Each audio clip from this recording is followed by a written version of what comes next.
Conflit en Syrie, Russes et Turcs, condamnés à s'entendre. Quelques 900 000 déplacés, dont 60% d'enfants, des réfugiés obligés de dormir sur les routes par faute de place, dans les camps installés plus au nord du pays. La situation humanitaire dans la région d'Idlib en Syrie est catastrophique.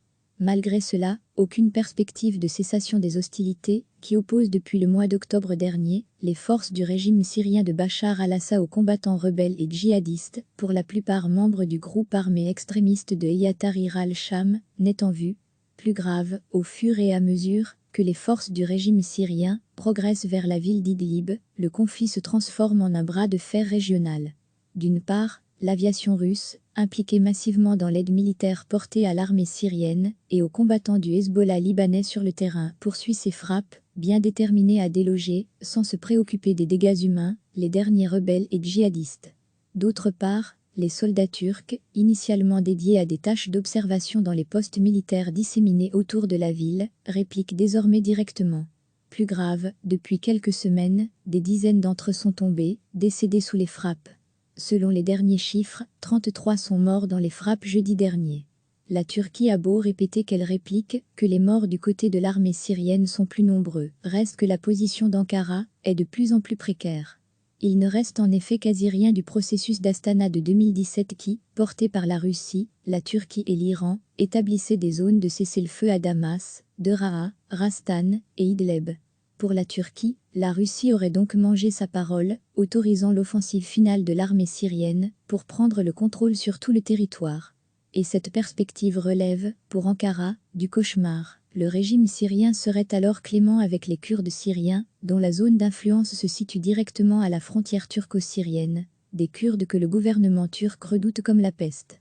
La situation pèse sur le président turc Recep Tayyip Erdogan.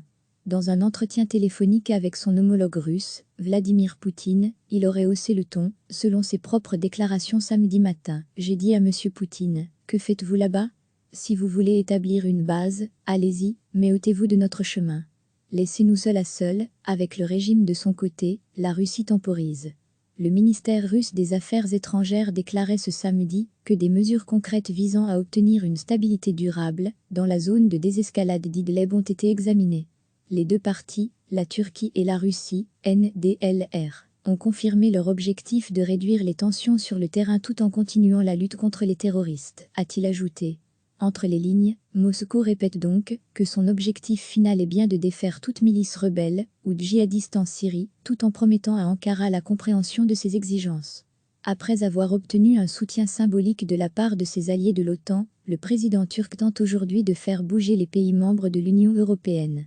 Recep Tayyip Erdogan a en effet agité la menace d'une nouvelle vague migratoire de réfugiés vers l'Europe.